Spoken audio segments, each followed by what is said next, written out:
All right. Good day. Welcome. Welcome back. Today we talk about physics. Before I do that, though, I do want to preface that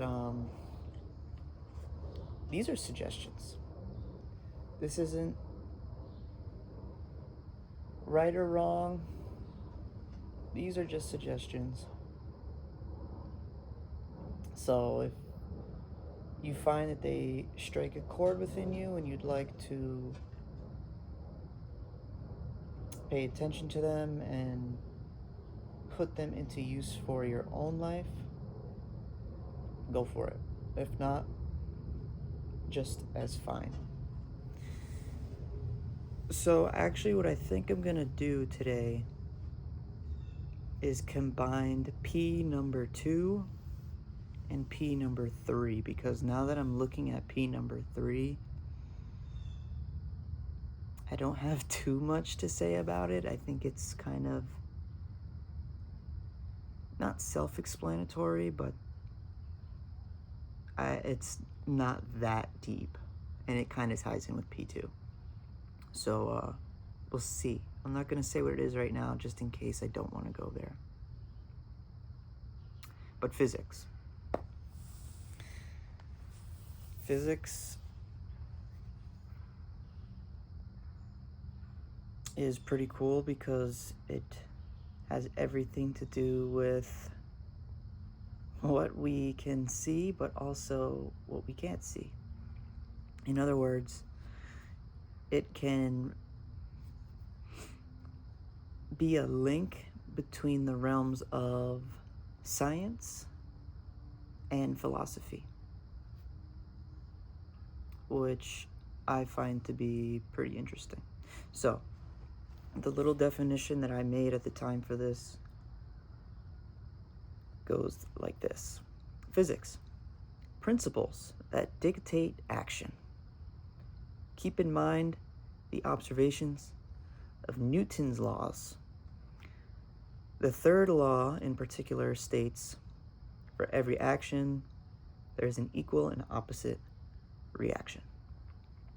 I think all of Newton's laws are important here, but at the time, it seems like I was really honing in on that third law. For every action, there is an equal and opposite reaction. I'm trying to remember why I was talking about the third law in particular.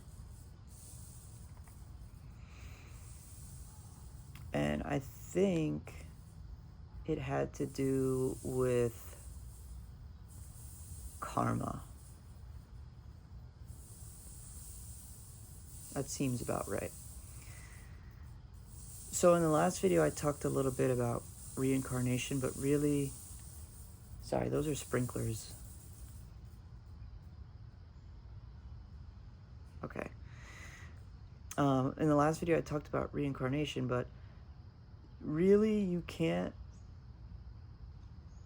I mean, you can, but it helps if you talk about reincarnation with its sister doctrine, which is that of karma.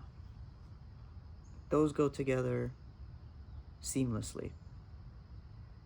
In fact, I don't even know if you can believe in reincarnation if you don't believe in karma. I mean, maybe you can, but you would find that in order to be satisfied with a belief in reincarnation, you need to have some sort of a grasp on karma.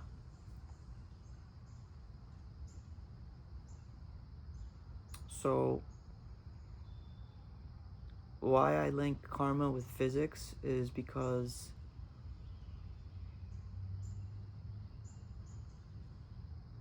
energy is moving all around us, and physics relates directly to energy, really, and how it moves. So,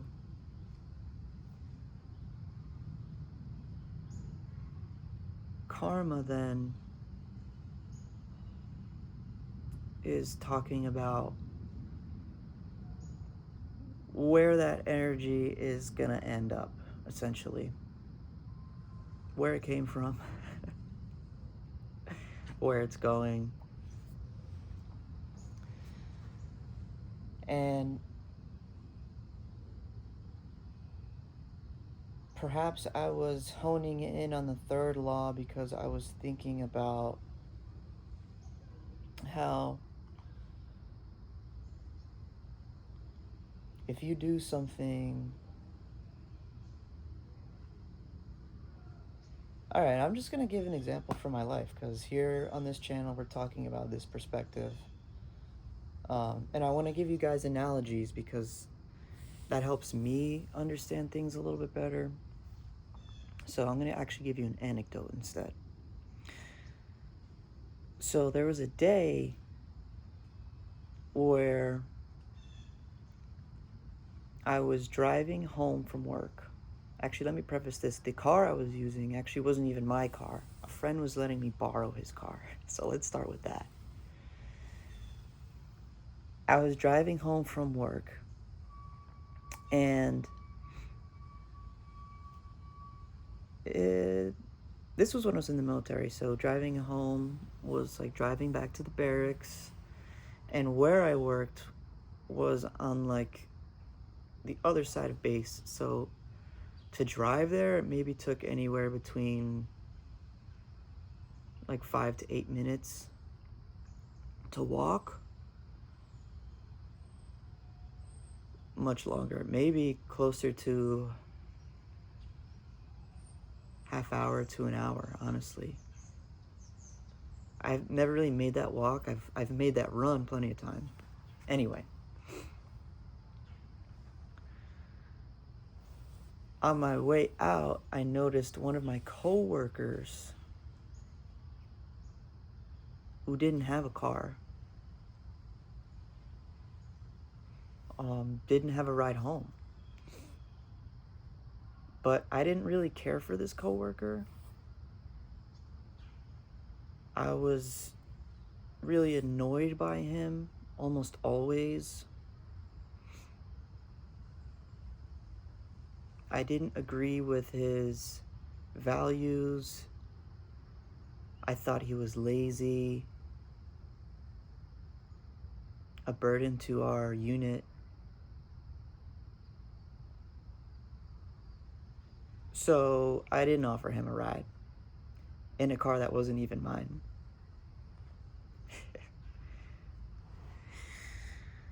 Pretty messed up. Understandable, like I can see why I did it, but that was the reality of it. So, whether he deserved a ride or not, I definitely had the capability of just offering a ride and listening to him talk, and it probably annoyed me. It probably would have annoyed me. But at least he wouldn't have to walk. Anyway, so I didn't do that. And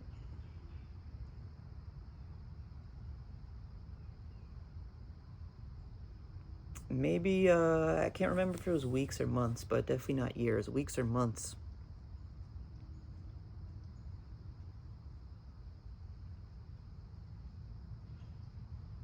I had received word that someone I was sexually involved with was now pregnant. And they said that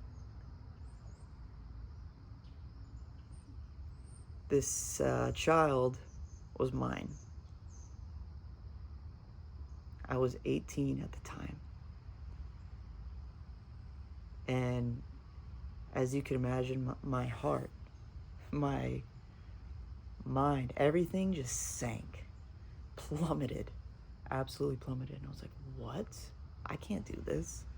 I'm not ready for this. I'm not. And instantly I'm like, what? Like, what did I do? How? Well, I know how.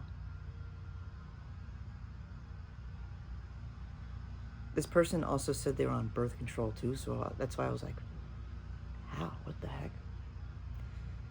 Anyway,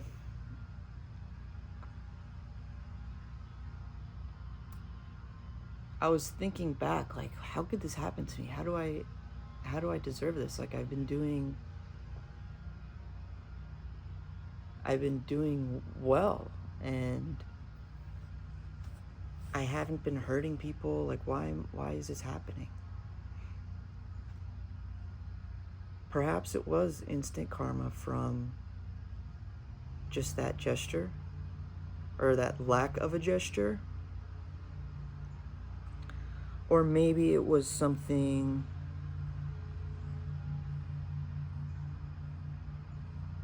from earlier in life, or even from a past life. Either way, it blindsided me, and I was not ready for that.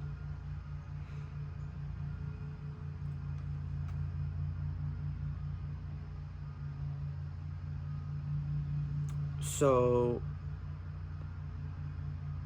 at the time, I was like, all right, well, let's talk about it. What are we gonna do? This is turning into story time. We'll get back to physics.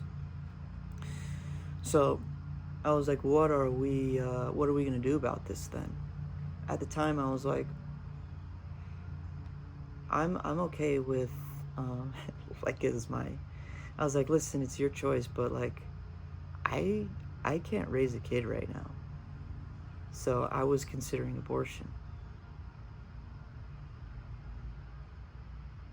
And she was like, okay. I was getting ready to schedule the appointments and all that stuff. But then the next day she was like, no, I can't do that. Which I understand. But she was like, you know what, like, you can go your own way, I'll go my way. And that's how it was left. That's how it was left. Which felt awful. Felt so bad. That might have been rock bottom for a little bit at the time. I definitely hit rock bottom and points after that a couple times, but that was definitely a moment of rock bottom where I was just like, life got so real right there. And it was painful because I didn't know how to talk about it. I didn't know who I could talk about that with. So, I would just put on the mask. And my real ones could see that something was wrong. Not a lot of people would ask. Real ones would ask. I'd be like, no, I'm just tired. I'm just exhausted. And that went on for months, a couple months, maybe longer.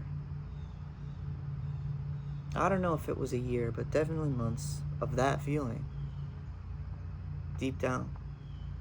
Even though I could put on the mask and kind of brush that aside with other things. Depression. I was depressed. How did this all resolve? Well, as it would turn out, she ended up having a miscarriage. Well, I don't actually know if it was a miscarriage. I think it was that something had happened to that seed, that fetus inside, and it never ended up developing into a person anyway. And also, come to find out from a friend who was closer friends with this person, that there was like a 99.999% chance that this wasn't even mine to begin with. I didn't know that. And that's really neither here nor there, because what I felt was the reality of it. Anyway, that was an example of karma that I can relate to in life.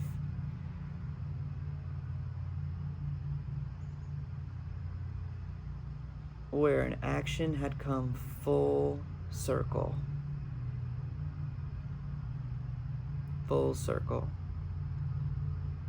In a negative way. That's a negative example. A positive lesson, a mistake that I certainly learned from.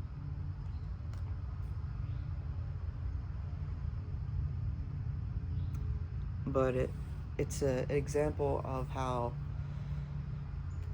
a negative action will come around.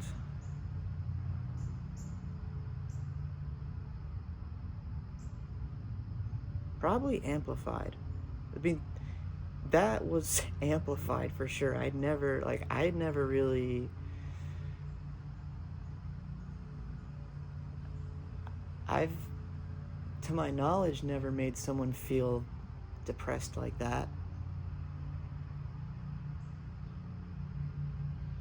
I can't really tell. But anyway,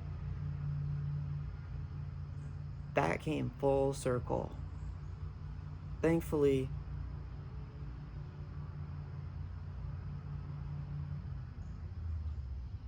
the universe would have it that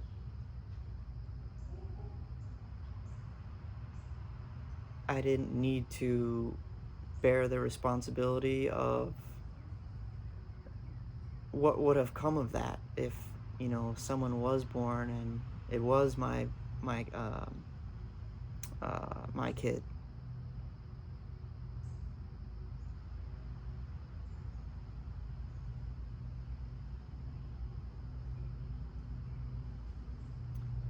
This is a grounded reflection indeed. I kind of like this. I kind of like giving you guys anecdotes for analogies instead of more obscure things. Feels good. So,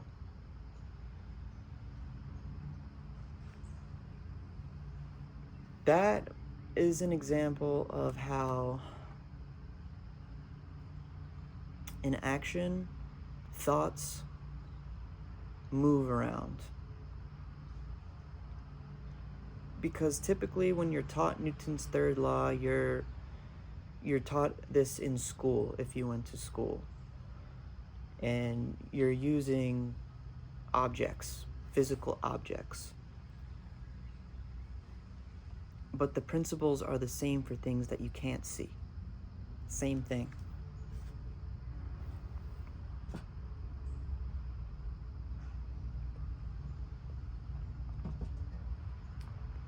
That includes thoughts, because that's still an energy. Thoughts become actions.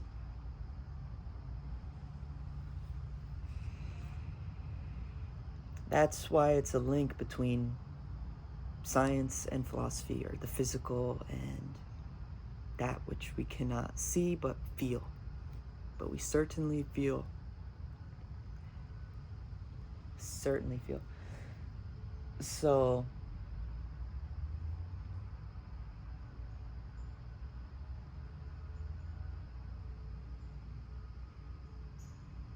to understand the universe, I feel like, if you can get somewhat of a grasp on physics,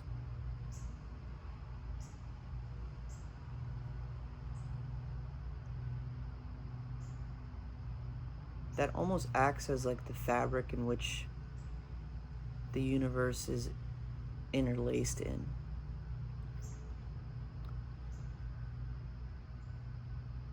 The math behind it.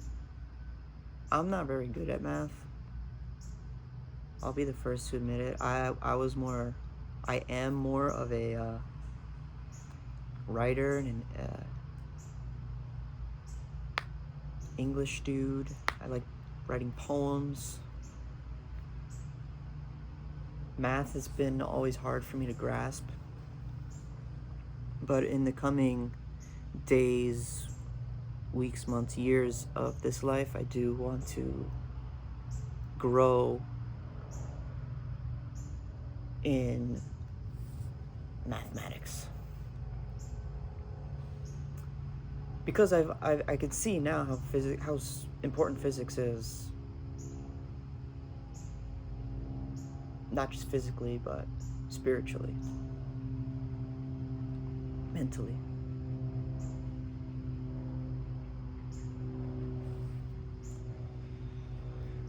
So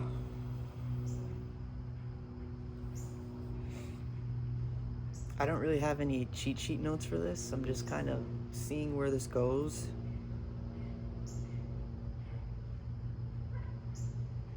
And giving you what I can.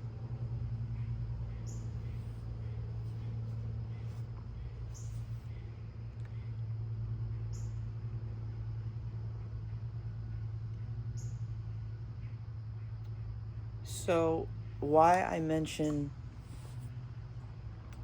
talking about karma and reincarnation together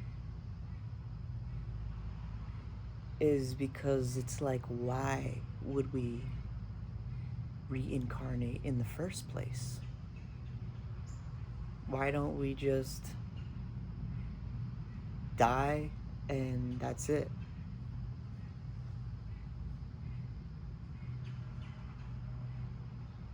If you want to believe that, I'm not here to say that that's wrong. It just doesn't resonate with me at all. That's not something I can really get behind. It just doesn't make sense to me, that's all. And I'll leave it at that. So karma then would explain why we are reincarnated. And there's so many levels to this. Again, on the iceberg, whatever comes out is whatever level of the iceberg this is for you.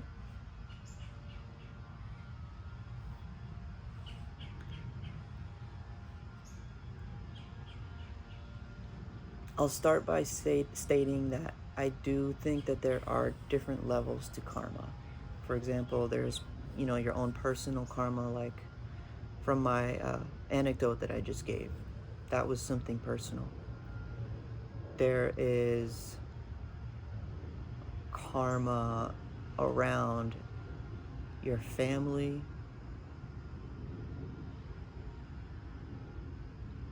maybe not just your blood family, but your spiritual family, if that resonates with you at all. And there's also karma wrapped around the nation that you reside in.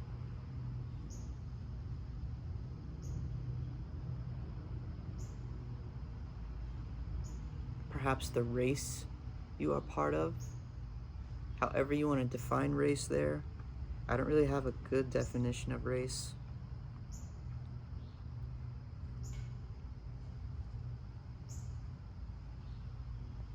And there's karma for the Earth, the solar system, the galaxy, the universe. It keeps going. It keeps going.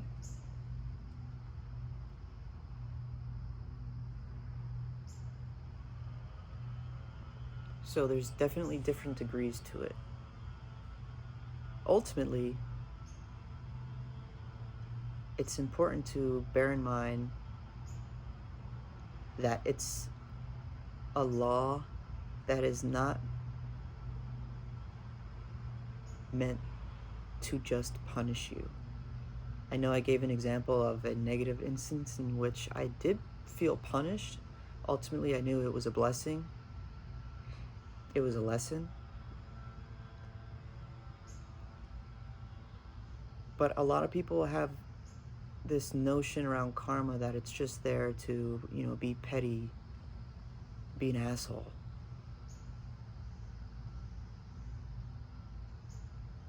But it's really there just to keep the harmony in your life, in the universe, on Earth. It's a balancing act. Life is a balancing act.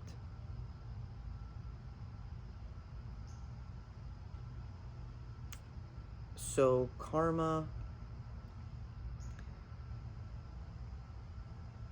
is never wrong. It is always right on time for the right reason. Because it doesn't care. It doesn't care how successful you are. It doesn't care how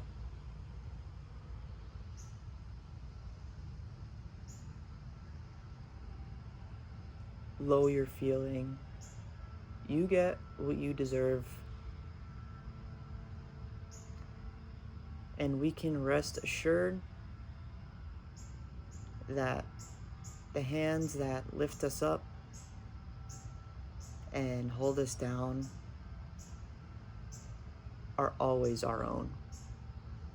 If you're ever delving into and you're curious about these mysteries of life, of your life, you can rest assured knowing that you are responsible for all of it.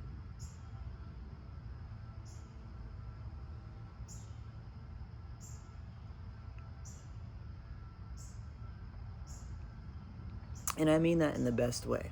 I mean that in the best way possible. Because I'll throw this back to perception. It's just how you view this. It's just how you view it. And in the moment, you're gonna feel it. And you're gonna feel these emotions. So to be able to step outside of that is going to be extremely difficult. That's why we have grounded reflections later. We can see, oh, yeah, that was a lesson. If you don't see it like that, it's a good chance it's going to happen again in a different form or the same. The feeling would probably be the same, but the way it presents itself in your life might be different, might be a little bit different. So this is going to tie into the third P then. The third P is patterns. Patterns. And the definition I have for patterns here, this isn't coming from Webster or anything like that. This is coming from me 3 months ago. Patterns. Repetitions and reoccurrence of an action and the experience of it. These moments are cyclical by nature in their time and proximity of action.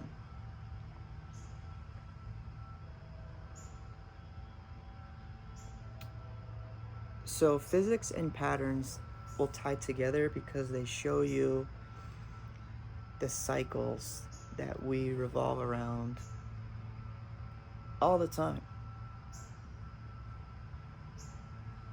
All the time. We have sleep cycles. We talked about trees yesterday and plants. They have their life cycles where they blossom and then shed. The day and night cycle.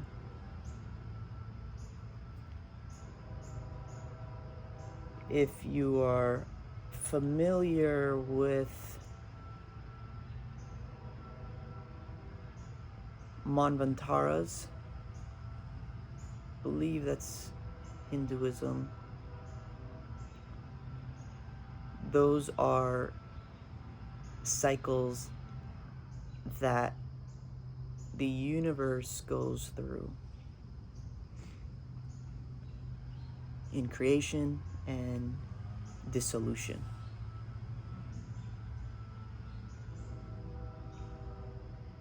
So right now we would be considered in like the last stage of the cycle. There's different stages. Right now we're in the last stage. And you see this on different levels. The ultimate level, of course, is just absolute destruction of the universe. I'm laughing because I don't know what that looks like, and just saying that is is funny to me because it's so bad. It sounds so bad, even though it has to happen in order for something new to be created. Cycle, cycle, cycle. So, if that frustrates you, maybe you'd want to know, like, man, that's exhausting. That sounds really exhausting. I don't want to be a part of that cycle. I want to transcend to something else. That is definitely possible. How is different for everybody. So we have to be careful with going about receiving advice when it comes to these topics, because not so much that you should be worried about people's agendas and whatnot, but more so because you have to find what's works for you. As cliche as that is,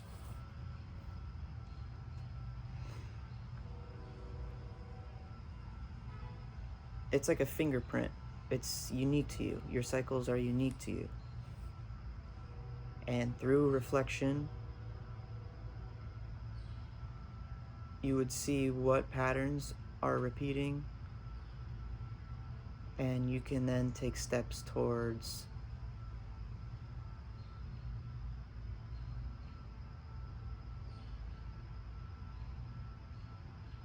exiting that cycle so you can move on to bigger and better things. I don't know. I guess ultimately I'm talking about enlightenment, but a little bit more than that would be transcendence to whatever comes after this. And by this I mean human existence on Earth, on this planet. I don't know what comes after that yet, but ultimately the goal of life, whether you realize it or not, has always been to evolve. You don't even have to be conscious of it, but that's what your being has been doing since you were an atom in a cell of a germ. I don't know, the smallest thing that you were, and then now you're a human watching this or listening to this. So some people might think that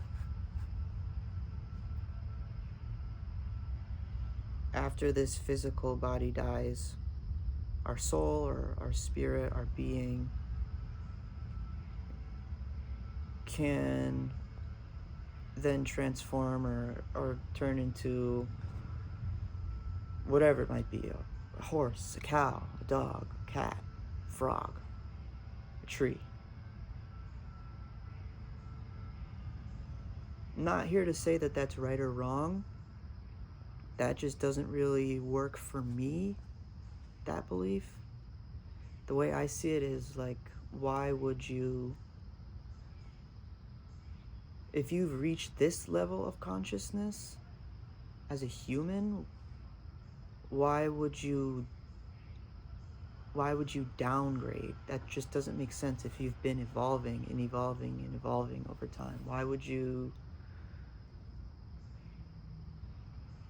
I feel like that would be a punishment, if anything, to have to go back to something that doesn't have the mental power that humans do. Not to say that it's the ultimate. There's things that transcend us, but at this stage right now, I feel like this is as high as it gets compared to other animals on our plane, or plants, minerals.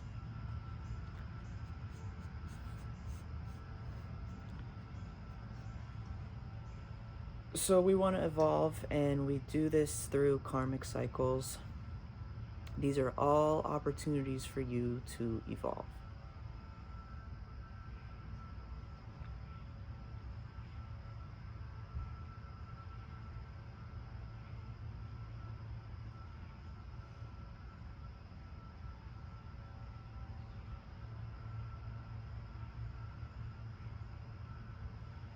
Because everything is always moving.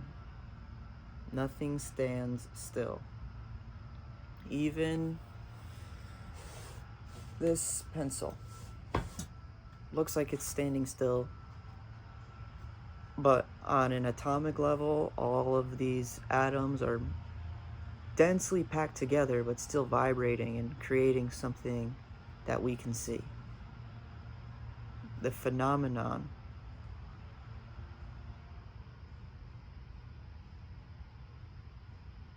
that makes this that. To us, at least. If you were to ask, if you could ask a dog what this is, you think that they would say, oh, this is a tool for writing thoughts and silly things. No, they'd say, oh, it's a toy that I can destroy and have fun with. Maybe that's a talk for another time, but I just wanted to give you the impression that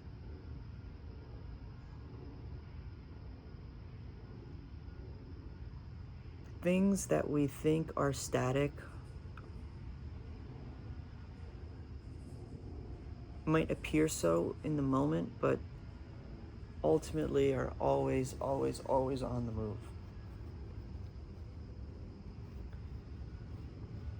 And your goal would be to continue to move as if you couldn't.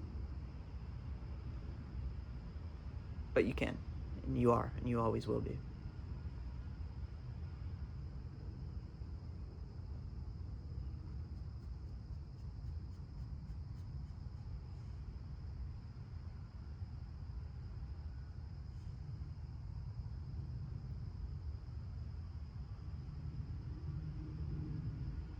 So physics is something to explore if you are curious as to whether or not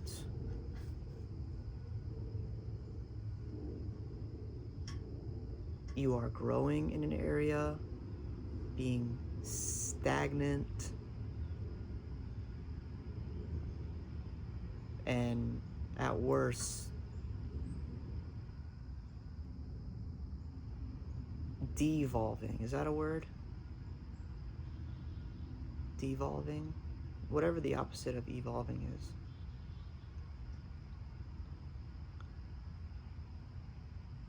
Because these cycles are just going to keep repeating and repeating if you're not taking those actions.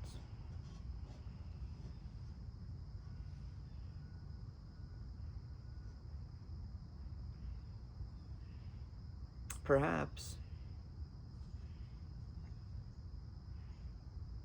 you actually have to not partake in an action. That's what the cycle is. Something keeps arising, and you keep acting on it, and you keep acting on it in different ways every time it keeps rearing its head.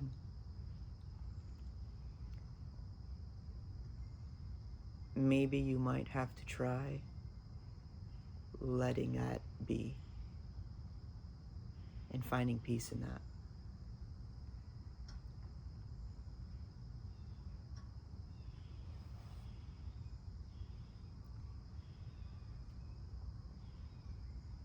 All of this is very uncomfortable. None of this is much easier said than done. Much easier said than done. All of this stuff is super uncomfortable. But I'll say one thing. When I was recording my first video, the weeks leading up to that, I was losing sleep because the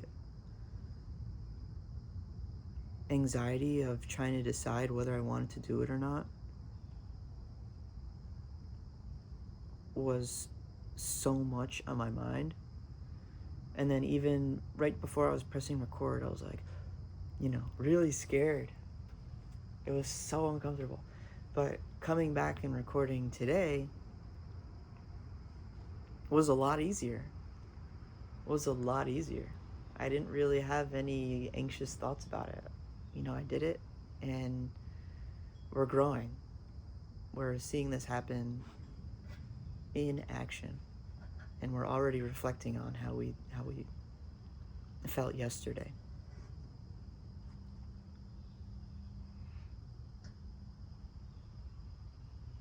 So physics and patterns. That's like the universe and life summed up in an overly simplified nutshell. Physics and patterns and perception.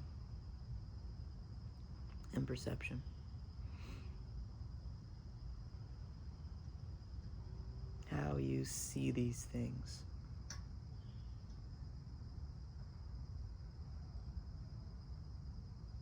So another thing I want to talk about with physics relates to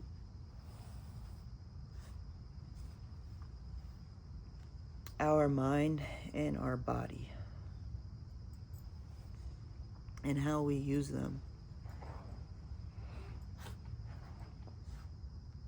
And a good example I'll use is the Earth.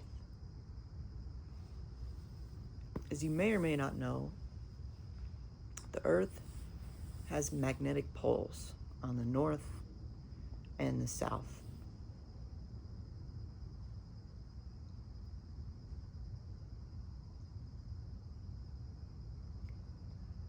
And these magnetic poles form an electromagnetic field that surrounds the Earth.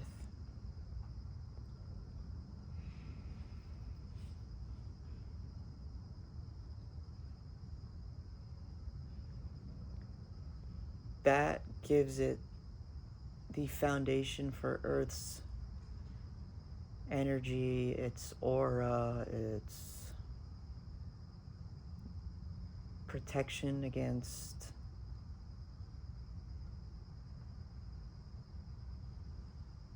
destruction.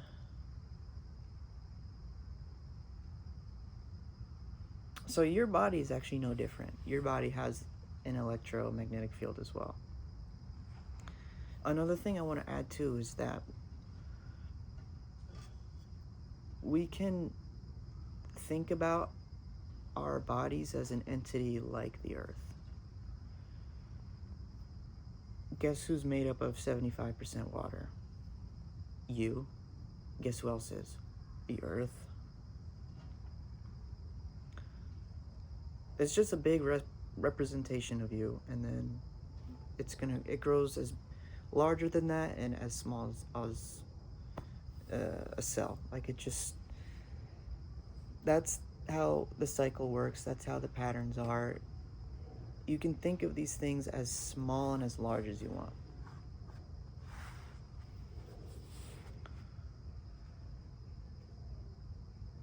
So this is tying back into last video when we were discussing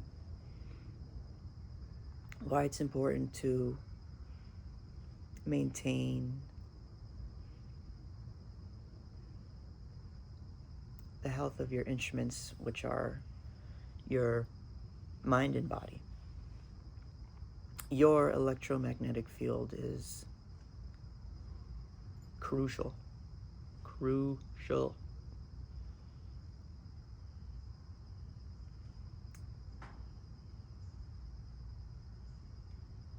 It's like a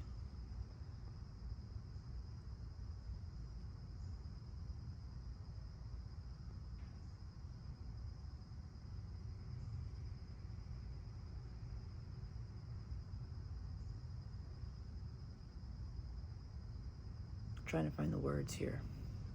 I've never really described this before. Your electromagnetic field helps protect you against undesirable energies that would hinder you. And it also enables positive energy to flow through you.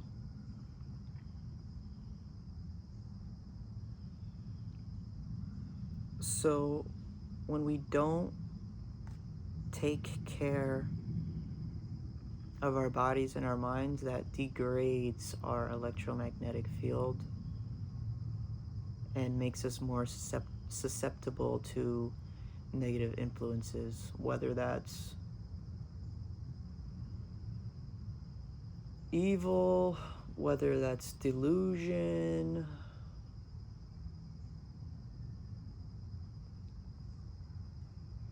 you're giving yourself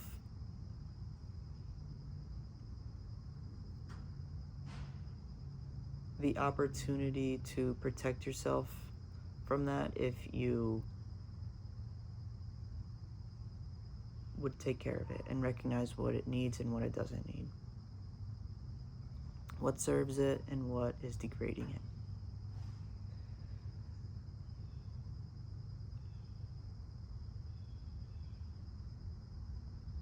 And yes, you guessed it, if the earth has it and your body has it, then literally everything else has an electromagnetic field.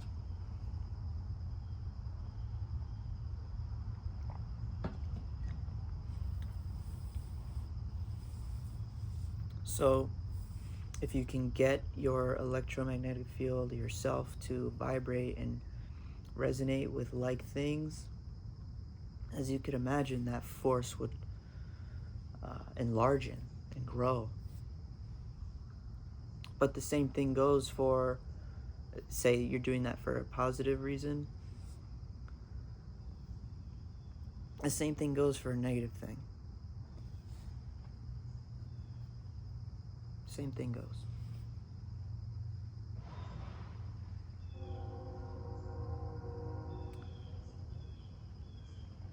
So we need to try to give ourselves the best grounds for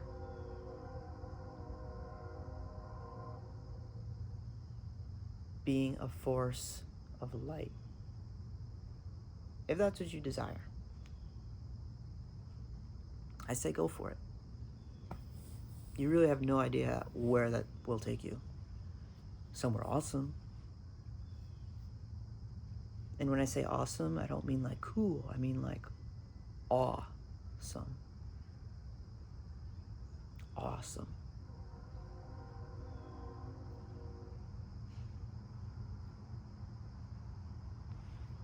So think about that. What are some things that might be hindering you from doing that? For me, it was addictions.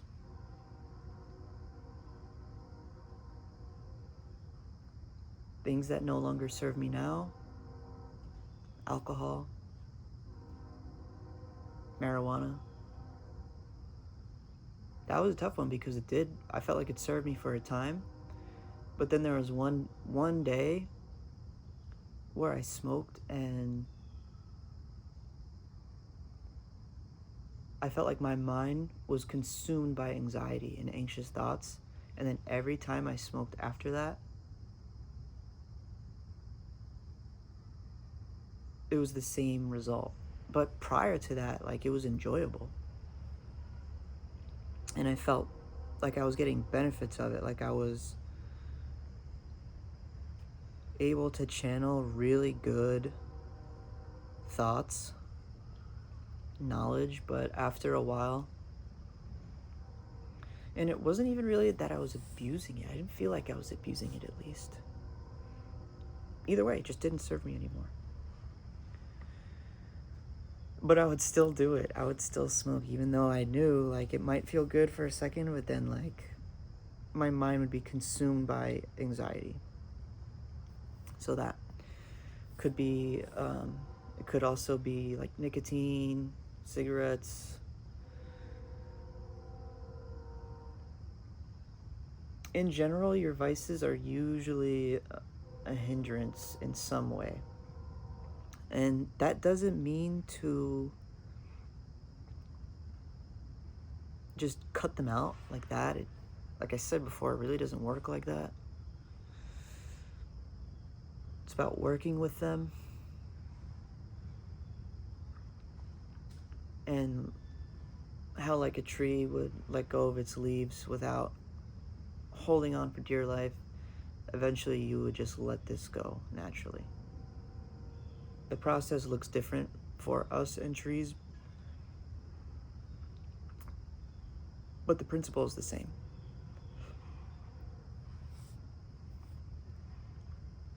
But we are not trees, so it doesn't look like a tree.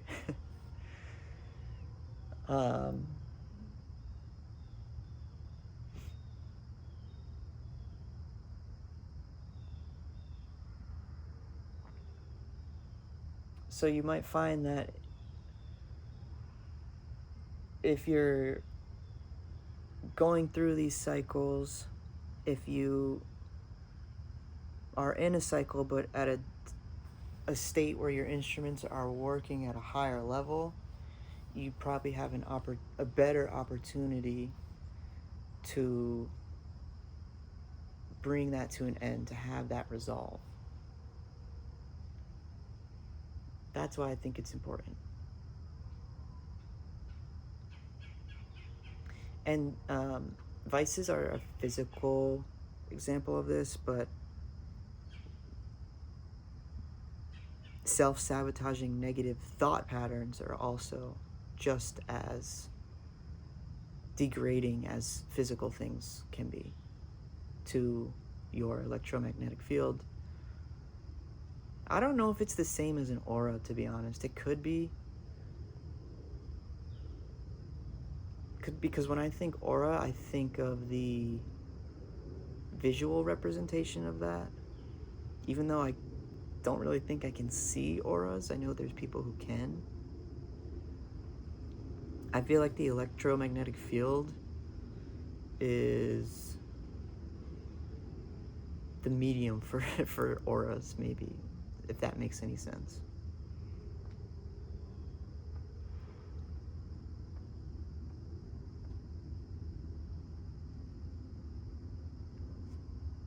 So when there's people who decide to go vegan, vegetarian, pescatarian, there's people who do it because they feel bad for animals and whatnot. It's not right or wrong. It's their choice. But there are people who do that because they see these foods and these things that they intake as some sort of hindrance to their electromagnetic field. The purity of what you're taking in would affect that.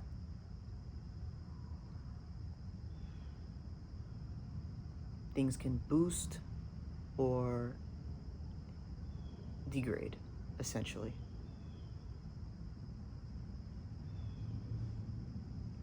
But always keep in mind that too much of one thing, something in excess, is never a good thing. It's always wise to do these things in moderation and just listen to your body, listen to your heart, feel it. Extremes are Never good in the long term. I find it best to stay somewhere in the middle. That's me.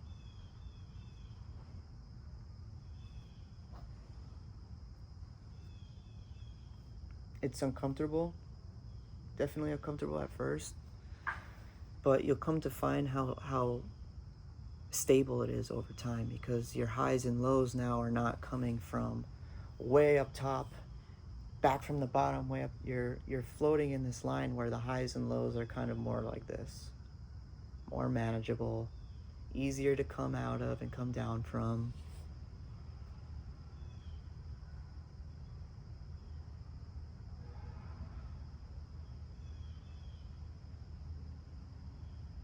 Like, roller coasters are fun and all, but they take a toll and they get exhausting. I'm kind of over them. Kind of over them.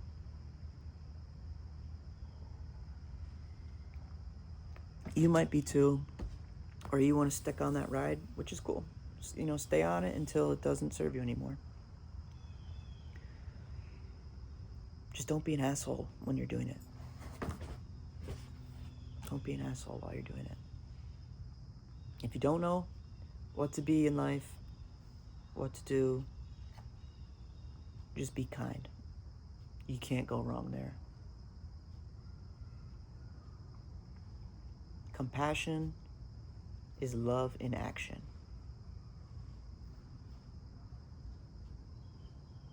To grow compassion,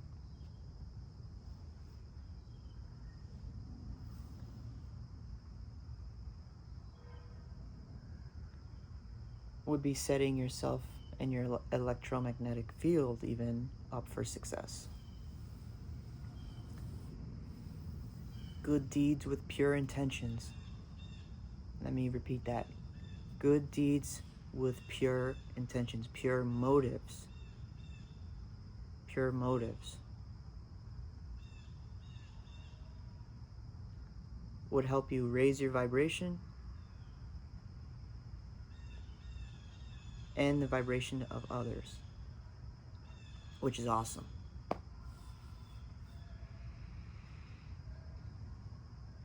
Because have you ever seen those videos or those posts or heard of stories of people going out to homeless people and giving them food or money, but ultimately it's just so they can get views and they can do more stuff like that so they can get more money for, I don't know. It's to me it seems very inauthentic. The motive doesn't seem pure. And what they think they're going to be getting in return is not what they would expect.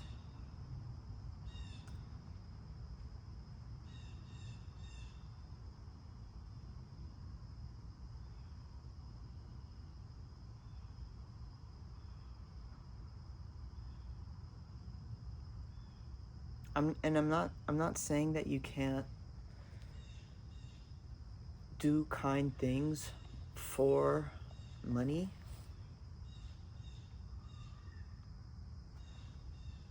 That's definitely not what I'm saying.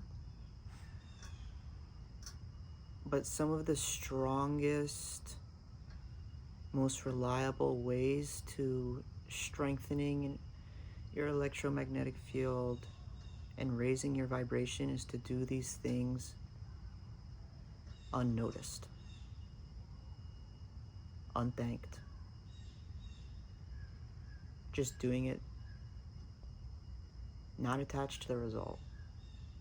Just doing it because you know it would help in some way.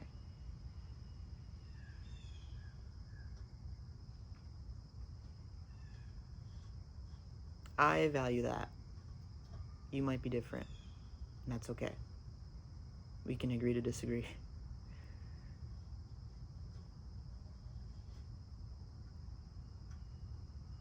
But I find that to work for me. And again, these are all suggestions. All suggestions.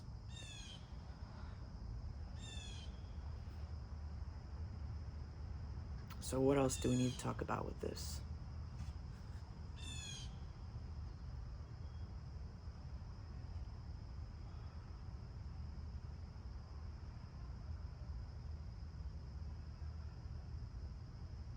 Let me see if I can think of any life examples here to better illustrate what I'm trying to convey.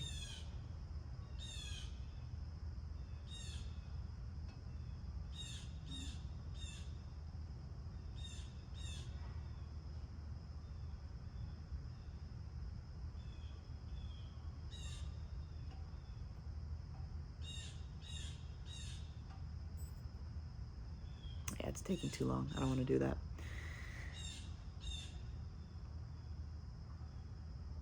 Basically, what I wanted to just stress is in this area here is that this isn't glamorous. This kind of work is non-glamorous. So if you're looking to get noticed by doing, I guess we could call it shadow work. I don't really know what shadow work means, to be honest.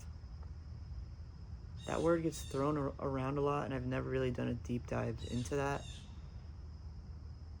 I just kind of lump it all into reflection.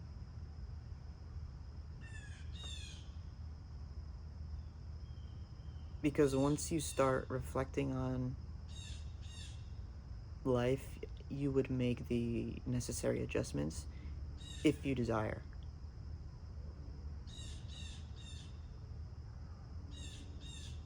And they're small. They're very small.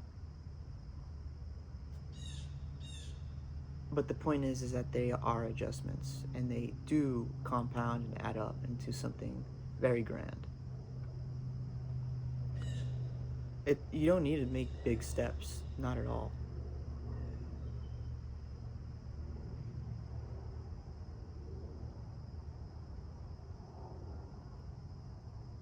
For me, I feel like big steps have come just in the moment.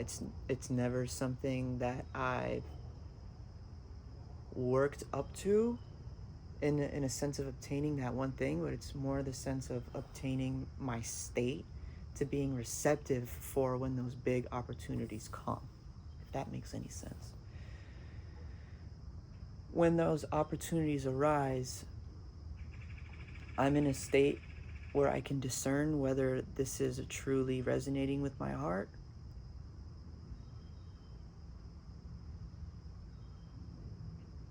or if I can see through even if this opportunity is not going to serve me and is actually going to throw me into a karmic cycle that I've been trying to break, or into a new one that I don't want to get involved in.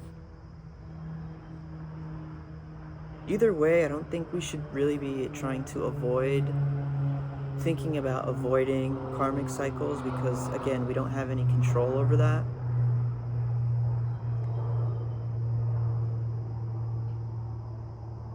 It's just a law that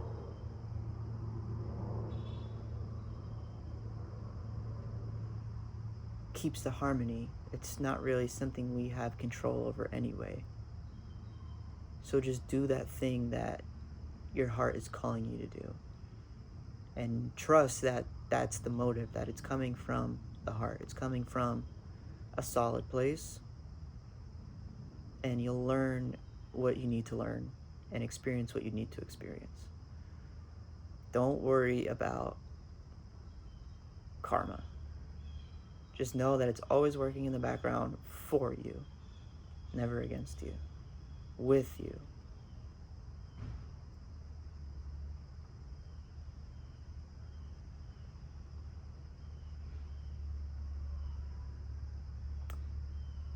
Now that I say all this, I realize that P number 4, the fourth P, which is the bow, I really thought I would have to do 4 different videos for this, but I think it's just going to be 2 because I'm about ready to throw the third P in here. I'm just trying to see if I should stick on to something first before. I think I'm just going to go for it. So P number 4 is patience. Patience is key. I don't really have a definition for this. I just wrote a little thing about it. I said patience is key. Time for reflection on these ideas is essential for understanding their principles. Clear identification of perception, physics, and patterns in life help us improve our knowledge of the self. Ultimately, that's what I'm getting at here. And this is the first time I'm reading all of these definitions since I wrote them.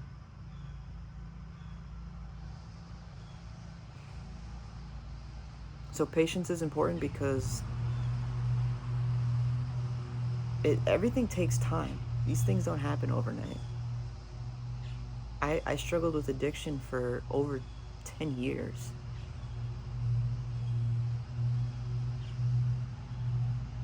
And a previous version of me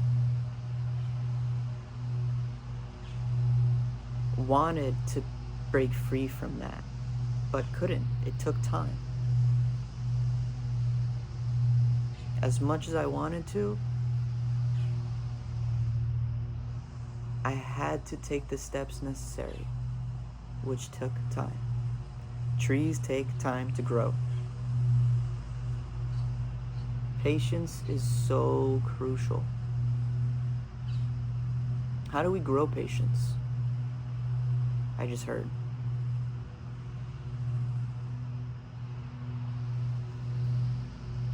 Which is an excellent question.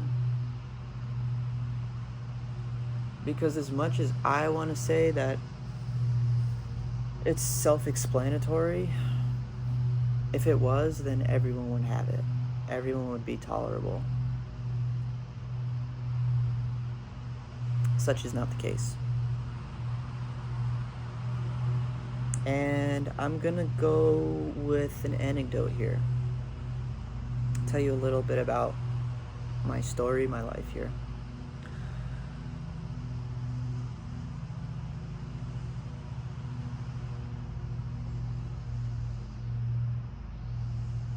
I'm the youngest of 3 siblings, and my older brother has epilepsy. Epilepsy is a neurological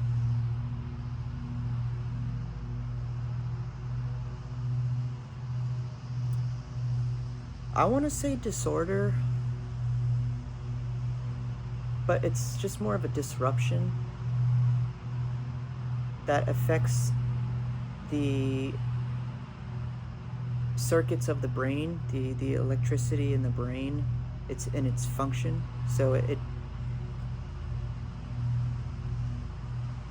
developmentally stunted the growth of his brain in a way, and it causes seizures. And seizures is when the electronics of your brain basically go haywire and you lose control over your body.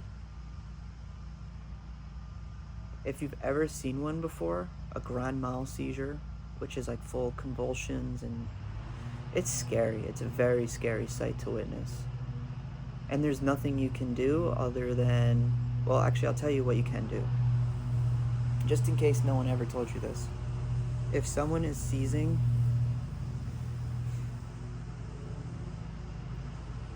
don't hold them down. If anything, try to gently guide them to either side of their body while they're laying down, because if they're laying face up, there's a chance that they could choke on their own saliva, because they don't have control over anything. So there's a chance they could choke on things, or if they had any food in their mouth or something like that. So try to get them on their side. And keep note of the time. Keep note of the time as best as you can. Because if you're able to call the authorities for help,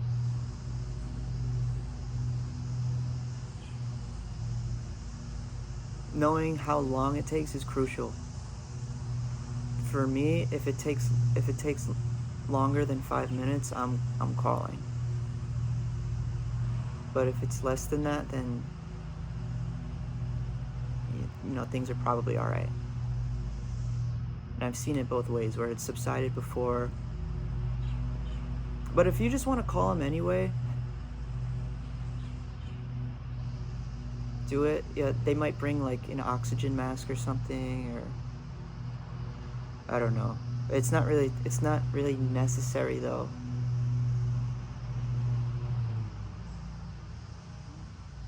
And it's just hard to watch because this person is helpless. Someone that you love is just lying there helpless, and you just have to wait. You have to be patient and wait for it to pass. Anyway, that's not the point of this. I just wanted to give you that. Oh, and don't put anything in their mouth. If you can find like a pillow or like a paper towel roll, or I don't know, something to support their head so they're not banging it against anything hard, that would be nice. But you really don't have time to think, so you just kind of have to know that and act in the moment. Anyways, with that being said, my brother is probably one of the strongest people I know.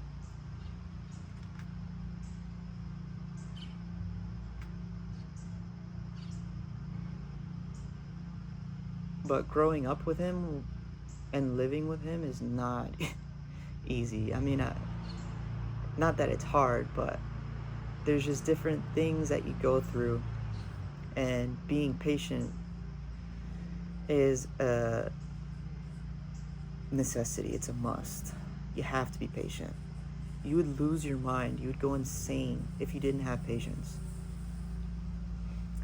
Because everything that gets filtered through his brain just takes a little bit more time. Just a little bit more time. And even at that, even if you want to get something across, it might take days, it might take months, it might even take years for that to get across. And I'm not saying that's specific to people with developmental disabilities, because even people without them, that's the case. It's the case for all of us, really, but it's just easier to see, I would say, when there's people with a neurological disability in some way. Doesn't mean they're any less capable. It just means you have to be patient and approach something differently.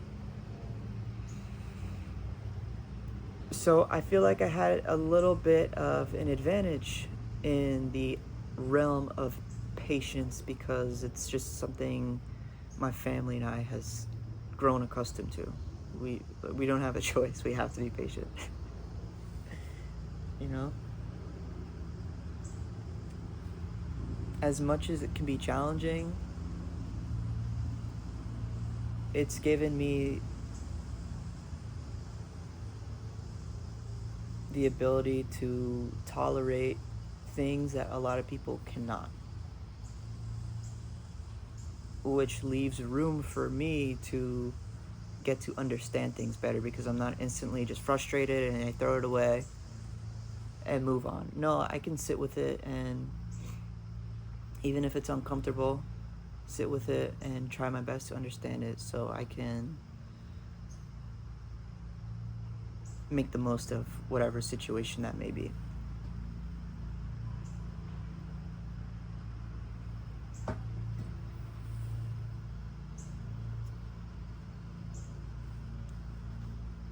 So yeah, I feel like I had an advantage with patience. And that's something that I'll always stress to people. If they come to me for advice, is just be patient, first of all. Be patient. Trust that time is the best medicine, and that things will work out, because karma has got you. It's got your back.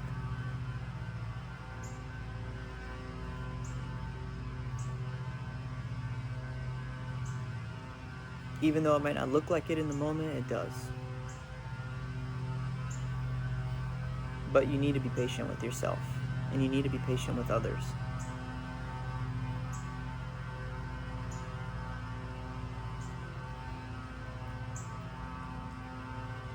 And you can take that in so many different directions, but I'll just say that.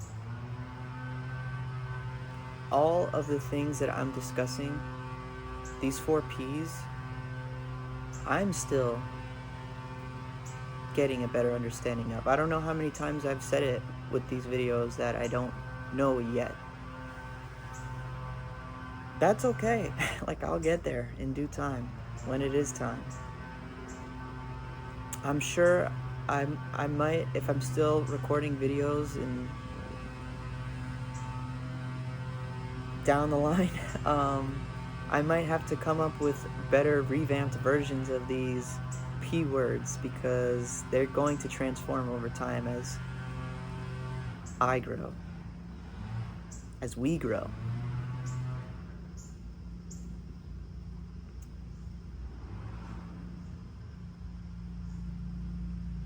But sometimes we overlook the ingredient of time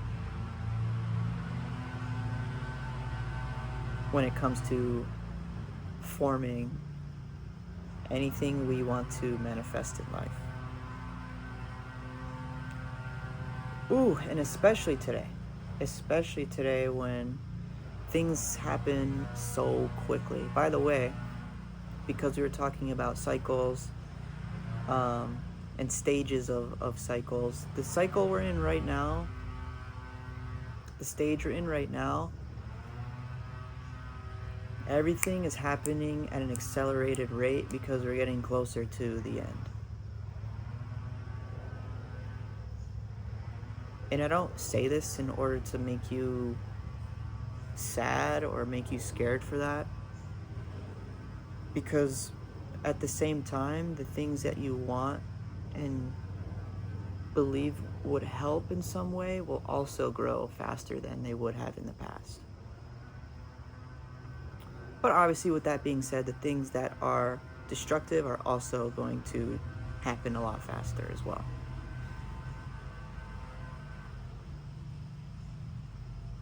There's so many examples of just things being instant. Like, porn is instant gratification. Certainly is. And everything that's digital is basically happens in an instant. You know, you can click on a web page and you're there the next second.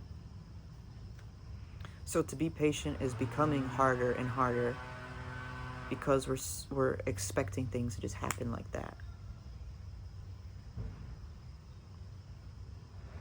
And if you have children, you know this. And you know that if there's anything that tests your patience, it's children.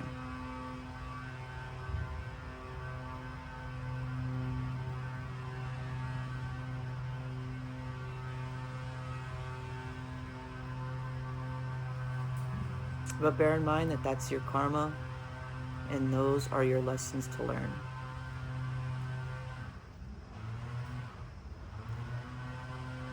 Those are your lessons to learn.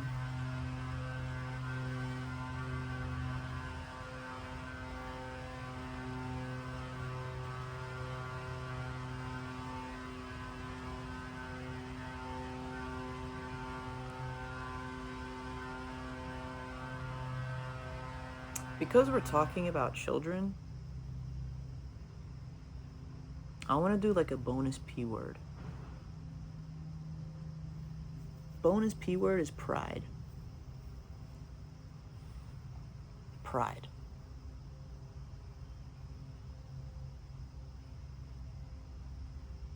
To be proud. The way I see it is we really don't need pride at all. Pride serves the lower ego, the lower self.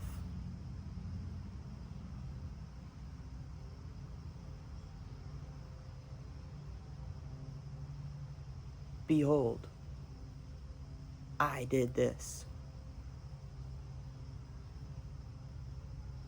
Did you really, though?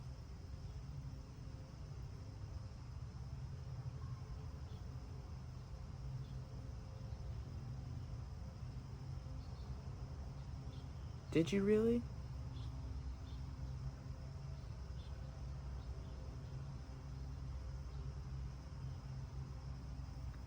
Did the hammer beat the nail into the piece of wood, or did the carpenter?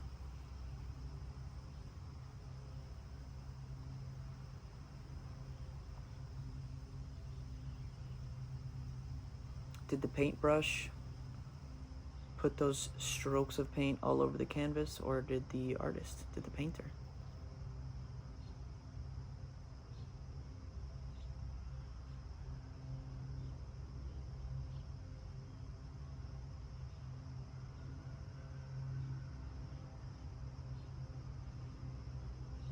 You can be happy, you can be joyful of something, but that doesn't mean you have to be proud of it. I view pride and joy as two separate things. But I feel like we've been conditioned to kind of lump them into the same thing. But I'm at a point in my life now where I don't see it that way. I don't resonate with pride anymore. And I know that sounds self-sabotaging, but it's actually feels really liberating. Because I know I can still feel good about something without having to attach it to, oh, look what I did, to my being. Because really, I was only just the vessel or the instrument that produced what something higher wanted to put out into this plane that we could visualize or hear.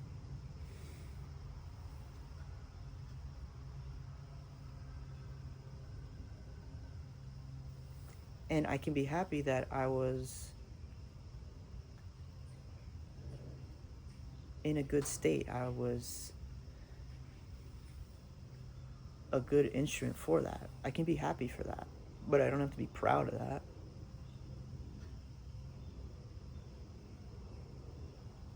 Just something to think about. Again, just suggestions. Something to think about.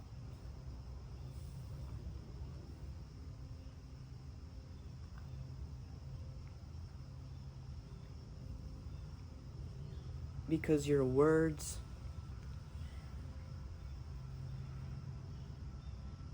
affect they affect your electromagnetic field. They affect your belief in yourself. So if your words and your thoughts are constantly linked to your lower self and linked to negativity, then guess what? That's what you're going to be projecting. That's what you're going to be feeling. That's what you're going to be receiving.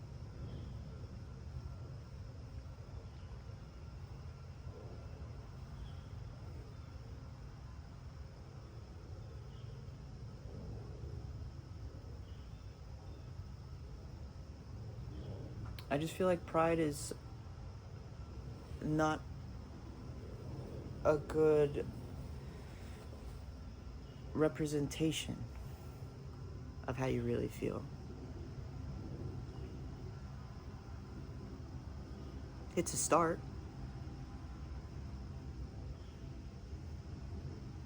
But we can find something more pure.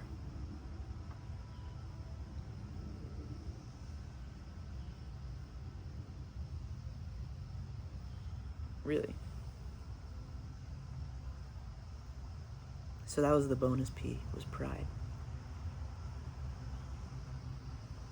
Which is also why I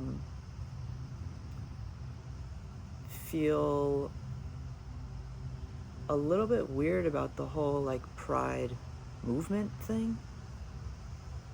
LGBTQ and stuff. I don't have a problem with those people. We're all just human. Like, I literally don't care about any about that, but it's just why we link that with pride. It feels kind of weird. Why not acceptance? Maybe I'm just going too deep on that.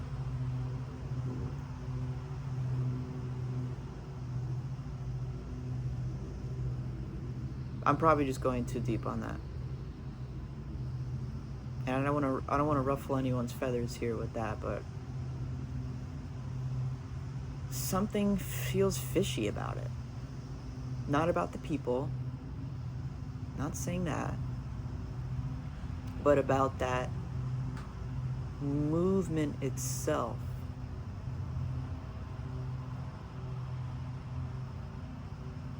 Why would we call it pride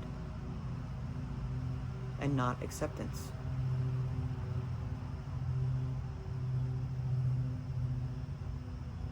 Yeah, I just want to be really clear. I'm not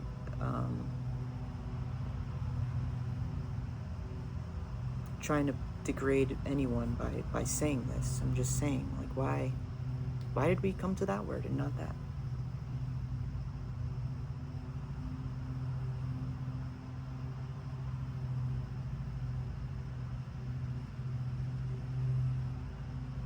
About ready to get my tinfoil hat on right now. Start diving into that conspiracy that I'm fabricating in my mind right now. It's probably not that deep, though. But if anyone's had that thought, I'd be curious to see what your perspective is on that, if you have one.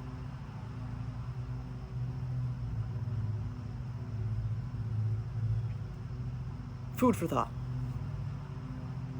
Maybe food for another video. Probably not.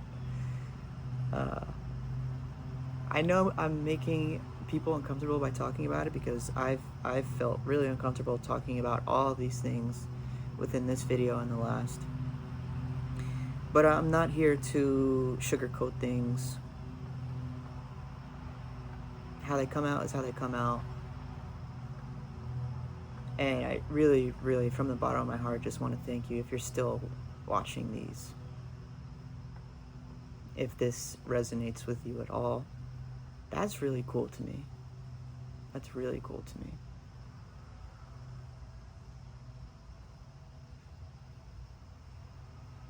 I'm just trying to think if there's any other things that we need to talk about here, because this wraps up the P words to remember: perception, physics, patience, and patterns.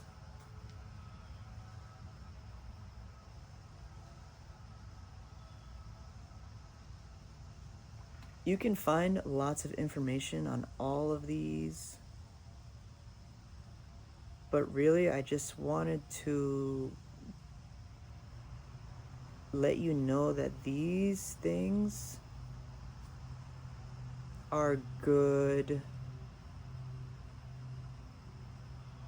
channels to follow, are good strings to follow, topics to explore: perception, physics, patience, and patterns. There's more, but when I was writing this,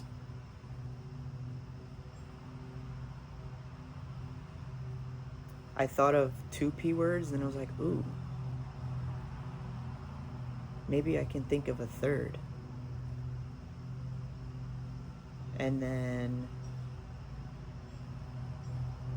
I was like, 4 is a nice whole number, so I want a 4th P, and I found it. I found it was patterns. And the 5th P was a bonus, because someone needed to hear something about pride.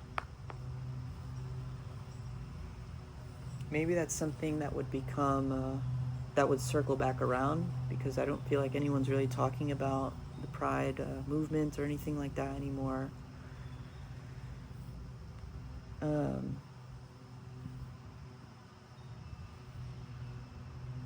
Yeah, and the reason I talk about conspiracies is just because it's a hot topic, and when it comes to hot topics in the media,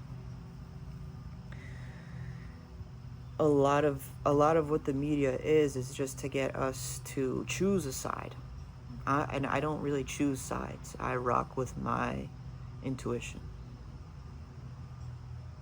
Like I said earlier, extremes of either side is never a good thing. They're really just trying to get us to jump at our throats, because if we were really to link up with this power and unite these awesome electromagnetic fields, we would break free from these cycles of reincarnation and attachment to this plane where greed and money and power has become, like, you know, the thing to aspire for. But these are all things that just exist here. Money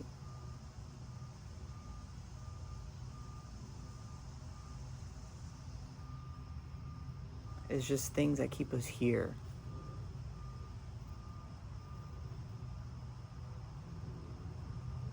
So to transcend that then leaves the people who base their whole lives on keeping you here. It gives them nothing to do. And it removes that veil of power that they have, because it's only on a physical sense.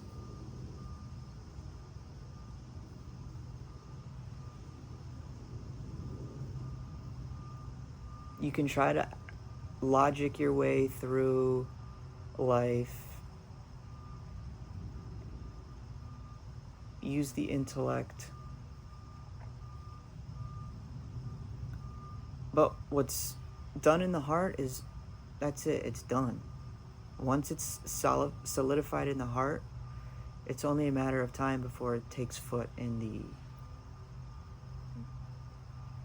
plane of action.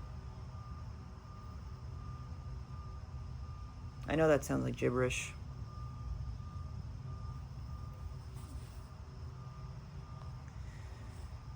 But really,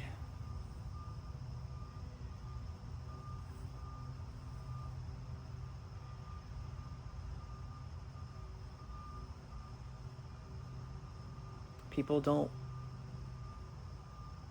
want you to evolve, because then they have nothing to attach to. They're too stuck to this place.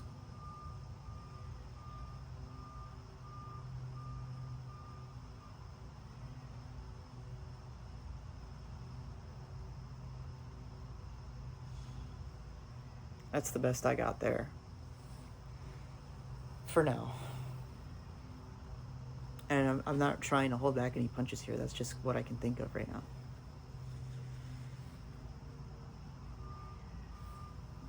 And I know I'm not the first person to say this.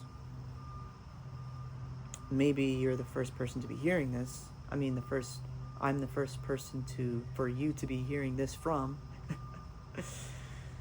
But I'm definitely not the first person to say this. Definitely not the first person to think of this. This perspective. That's what this is.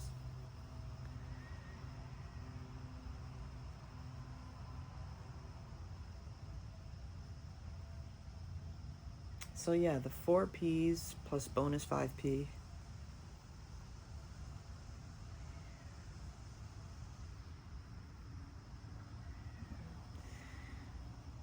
Would help you get a grasp on this, all these concepts.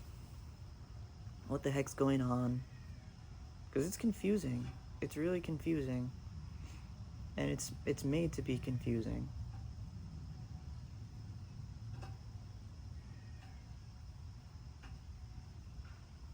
If it was just handed to us, then we wouldn't grow. We wouldn't grow.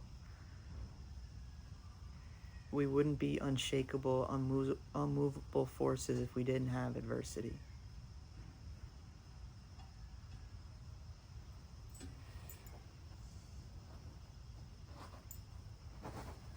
You know? And so I love you guys. Because we can grow together. And focus on what's important.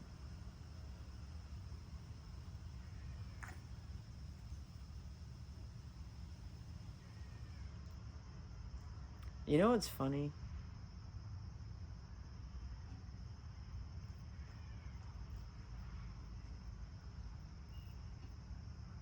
I'm hearing that what I was about to say is gonna be for another video, because this was just gonna be for P words, because this is about to turn into a yap session.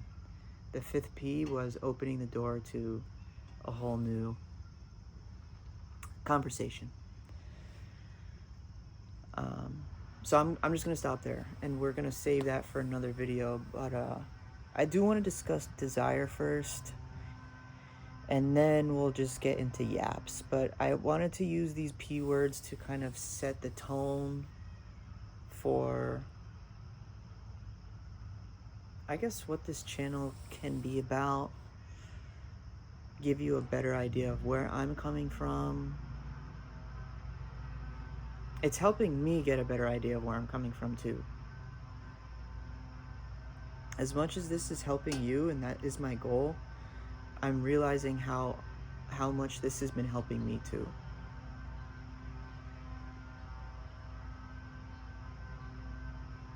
And I think that's awesome. So, let's do a poem and get out of here. Let's see what we have. Let's go to the first one I can find. Thank you guys for sticking with me. Okay, here's a short one. Oh, this one doesn't have a title.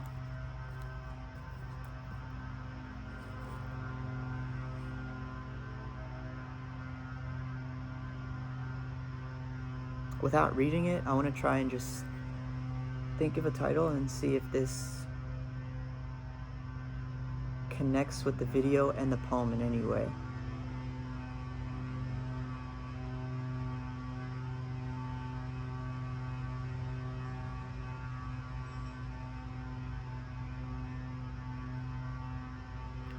Hope you're enjoying the sounds of these landscapers. Get some landscaping ASMR for you.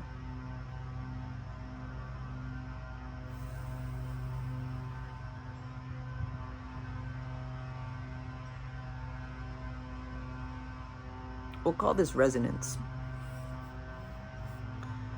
And it goes like this. Where the sand meets the sea, and the sun flares greatly, here's one thing you'll see.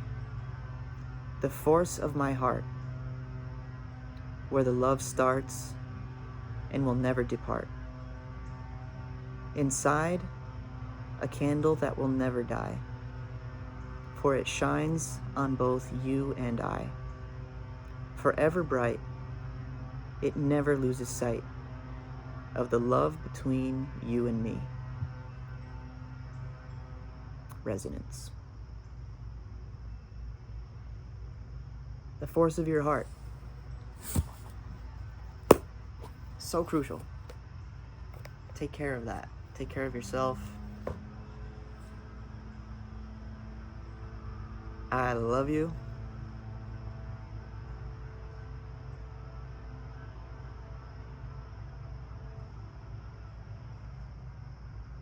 And in due time, we are going to become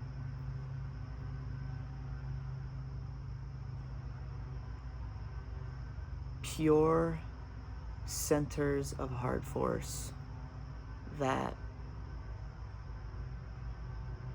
let the light shine through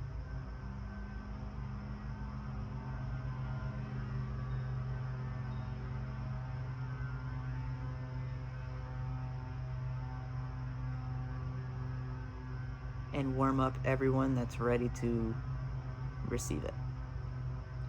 That's all I got now. Love you guys. Peace out. And I'll catch you in the next one. about desire.